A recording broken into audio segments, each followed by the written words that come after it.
A 28 de maio de 1926, deu-se o golpe de Estado que dá início ao Estado Novo, sob o lema "Nada contra a nação, tudo pela nação". Poucos dias depois, seria publicado o Decreto 11.715, de 12 de junho, de Constituição da Ordem dos Advogados, a primeira ordem profissional fundada no nosso país. Desde 1926, que os jornais introduzem a menção, este número foi visado pela Comissão de Censura, tendo esta sido formalmente instituída em 1933. Durante o Estado Novo, a censura esteve sempre ativíssima em todas as suas vertentes culturais, em especial na imprensa periódica, que lhe chamava lápis azul. Suprimia, alterava, cortava palavras, expressões ou parágrafos inteiros, adiava ou impedia a saída de notícias. Nós tínhamos dentro um jornal, que era ou o Século ou o Diário de Notícias. Havia a censura, os jornais não diziam nada. Mas nós tínhamos uma segunda censura. Quando eles nos davam na cabeça, faziam recortes e dávamos o jornal com o recorte. Os processos começavam assim. Perguntar desde há quanto tempo pertencia ao Partido Comunista, não se perguntava se nem pertencia, não é? Há quanto tempo é que pertence ao Partido Comunista? Isto era feito para intimidar e para dizer não vale a pena andar com fantasias, tens de confessar. Os autos eram uma coisa absolutamente surrealista. Entre o que se passava e a realidade havia um abismo de violência, de extorsão, etc. Por proposta do Presidente do Conselho, António de Oliveira Salazar, entrou em vigor em Portugal a Constituição da República de 1933, que consagrou um regime político de cariz ditatorial que ficou conhecido como Estado Novo e vigorou 48 anos, até ao derrube do regime a 25 de abril de 1974. Neste ano, foram criadas as prisões para presos políticos, sendo a primeira a de Angra do Heroísmo. Quem me dava na vida era um Barreto Sacchetti, tinha sido oficial da GNR. Ele entra, eu estou no chão, eu nem conseguia levantar-me sequer, e ele dá-me um pontapé, mas o pontapé não foi um pontapé para aleijar, é um pontapé assim e diz: é assim que eu gosto de ver os advogados. Sinal de que os advogados não eram muito bem vistos naquela casa. Portugal é um país doente. É indispensável para seu repouso poupá-lo. Não se deve gritar inutilmente no quarto de um doente. António de Oliveira Salazar, numa entrevista a Max Fischer, publicada no Século a 23 de março de 1937. E todos os autos começam assim. Não é permitida a presença de advogado por poder prejudicar a investigação. Em 1945, o número de presos políticos totaliza já os 4.000, aos quais foram aplicadas medidas de segurança para além das penas. A maioria, 51,4%, provém do operariado, tendo aumentado ao longo dos anos o número de estudantes e de intelectuais. Os detidos eram sujeitos, em interrogatórios, a tortura onde não era admitida a presença de advogado, sendo estes selecionados para julgamento segundo os critérios da polícia política. Irene Pimentel, na sua obra A História da PIDE, registra que, entre 1945 e 1974, apenas 15% dos detidos pela PIDE-DGS tiveram o privilégio de serem julgados e, aqueles que o foram, ficaram igualmente sujeitos às arbitrariedades do regime.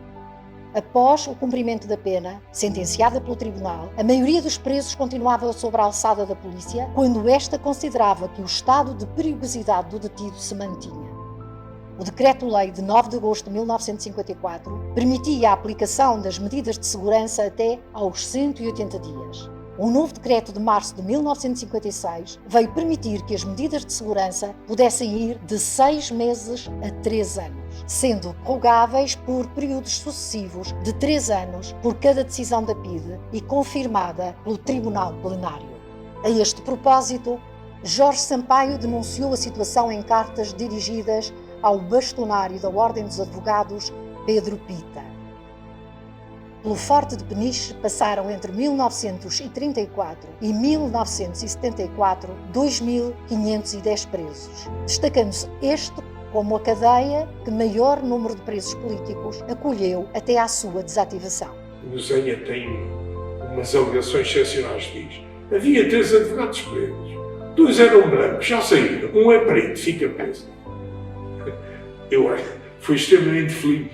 E o Arouca só saiu em 73, eu desde tempo mais 2 anos preso. Entre os presos políticos também se encontravam advogados, como Domingos Arouca, natural de Moçambique, sobre o qual escreveu Salgado Zenha. Domingos Arouca, condenado a 4 anos de prisão maior, encontra-se na cadeia há mais de 7. Preso e julgado em Moçambique, expia a condenação a milhares de quilómetros dos seus, na metrópole. O degredo já não existe nas leis portuguesas, mas existe para Domingos Arouca, para ele e tantos outros negros como ele. Domingos Arouca é advogado, formou-se em Direito ensinado em Lisboa. Que direito se ensina em Lisboa? Que direito se decreta em Lisboa? Qual é, em suma, o direito de Lisboa? Qual será? Domingos Arouca, moçambicano, negro e amigo, qual será? Em 1957, o advogado Manuel João da Palma Carlos foi preso em tribunal e condenado por desrespeito ao tribunal a 7 meses de prisão, 1 ano de privação de direitos políticos e 1 ano de suspensão de exercício da advocacia. Isto por ter respondido ao juiz: julgue como quiser, Sua Excelência, com ou sem prova. Mas o que não podem é deixar de consignar na ata tudo quanto na audiência se passar. Este caso provocou alarme no foro e mereceu reação imediata do bastonário da Ordem dos Advogados, Pedro Pita, através de carta dirigida ao Ministro da Justiça, na qual se dizia: desejo documentar, para efeitos de prestar as contas que devo aos que me elegeram, os passos que vou dando numa emergência que reputo ser a mais grave que a Ordem dos Advogados tem atravessado em toda a sua existência. O advogado não pode, e Vossa Excelência, que foi advogado, bem o sabe, exercer a profissão como é seu dever, no permanente receio de ser ali mesmo, quando a exerce, transformado em réu. Anos depois, o bastonário voltou a interceder pelo Dr. Mário Soares. Nos primeiros anos em que exerceu a advocacia, frequentes vezes denunciou à Ordem dos Advogados a situação dos presos políticos que defendia, pedindo a intervenção da Ordem e do seu bastonário junto do Ministro da Justiça e Ministro do Interior. Durante anos, trocou correspondência com o bastonário Dr. Pedro Pita, enquanto advogado de vários presos políticos e como advogado da família do general Humberto Delgado após o seu homicídio. A cadeia do Aljube, de 1928 a 1965, foi cadeia de isolamento e é esta especificidade que a individualiza das demais. Em agosto de 1965, a cadeia do Aljube foi encerrada na sequência de inúmeros protestos nacionais e internacionais, sobretudo da Amnistia Internacional, que denunciavam as péssimas condições a que os presos políticos ali estavam sujeitos. As células individuais colocavam os presos políticos na mais rigorosa incomunicabilidade. Em novembro de 1972, ainda em ditadura, realizou-se o primeiro Congresso Nacional de Advogados, que teve lugar na Fundação Calouste Gulbenkian, decorria o mandato do bastonário Ângelo de Almeida Ribeiro. A Ordem dos Advogados, que contava à época cerca de 3.000 inscritos, reuniu no Congresso aproximadamente 800 participantes, entre advogados, estagiários e solicitadores, tendo sido apresentadas 71 teses. Em debate estiveram matérias de importância primordial relacionadas com o exercício da profissão, o direito e a organização da ordem, entre as quais os advogados perante o processo penal, cujo relator foi Francisco Sá Carneiro, e o papel do advogado na sociedade portuguesa, tema relatado por Jorge Sampaio. A 4 de abril, em Aveiro, realiza-se o 3º Congresso da Oposição Democrática sob apertada vigilância da PIDE-DGS. Nele participaram vários advogados, entre eles Maria Lucília Miranda Santos, Margarida Malvar, Álvaro Cessa Neves, Augusto Arala Chaves e Carlos Candal.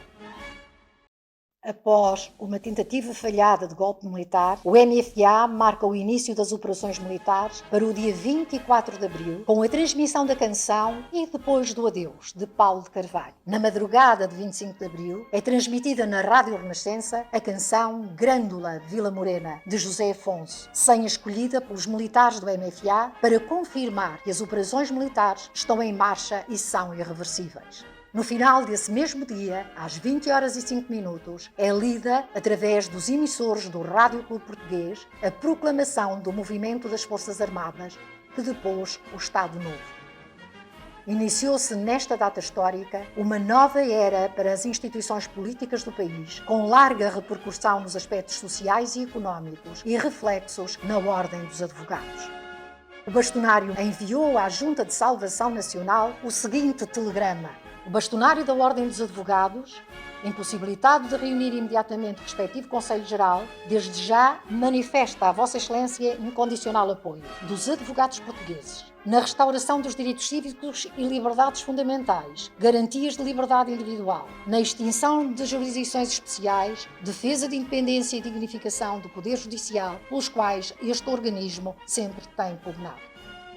A maioria dos advogados que tinham constituintes presos estiveram presentes a quando da sua libertação. Alguns deles integravam a Comissão Nacional de Socorro aos Presos Políticos. O primeiro governo provisório tomou posse a 16 de maio, presidido pelo advogado Adelino da Palma Carlos, bastonário da Ordem dos Advogados entre 1951 e 1956.